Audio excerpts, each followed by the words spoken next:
When Milton Friedman agreed to undertake what became the Free to Choose TV series, he had doubts about his ability to host a TV series. To alleviate his concern, Bob Chitester arranged a taping session with Milton in Erie, PA, Memorial Day weekend 1977. The following segment from those tapings was never used in the series.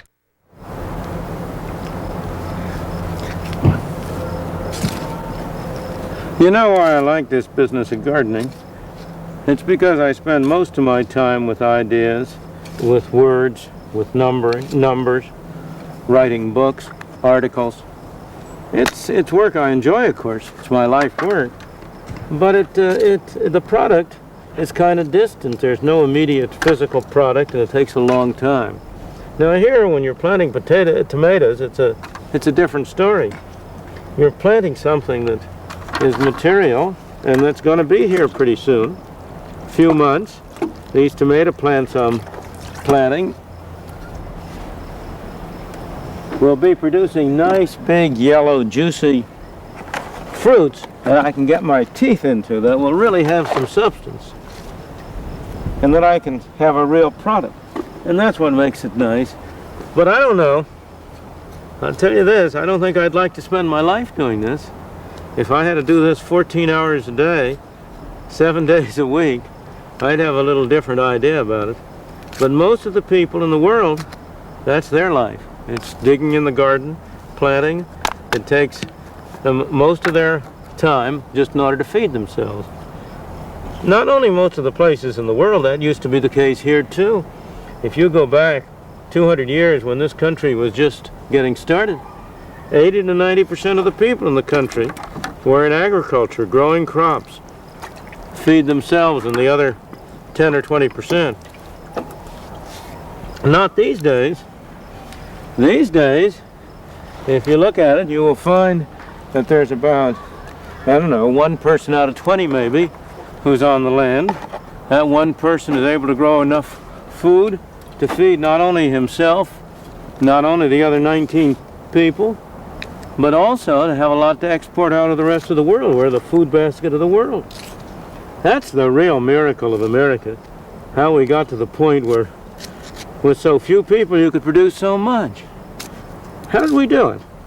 Well, these days if you ask people how does anything happen, their first answer is likely to be, oh, the government. It must have been there was some smart government that told people the right things to do, that gave them the right orders, got them in the right places. Of course, that isn't the case. It wasn't government at all. Even today, if you go to the places where government is important, you go to the Soviet Union and Russia, what's their situation? Something like 25, 30, 40% of the people are still on the farm, and even so they can't produce enough to feed themselves. They have to turn to us. We provide the exports and the wheat to keep them from starvation. And even inside Russia, there are a small number of, there are small plots of land which people are allowed to grow privately instead of in government farms. Those small plots of land account for 2 to 3% of the arable land of Russia, but they grow 1/3 of the food. Now, it wasn't government, and it isn't government now. It does it. It was people.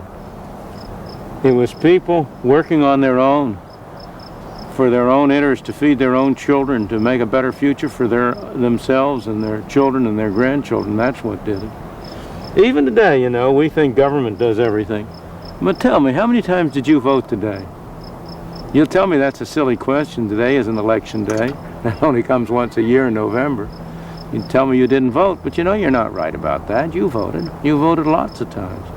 You voted this morning at breakfast when you decided whether to have grape nuts or corn flakes or Rice Krispies or something else for your breakfast cereal.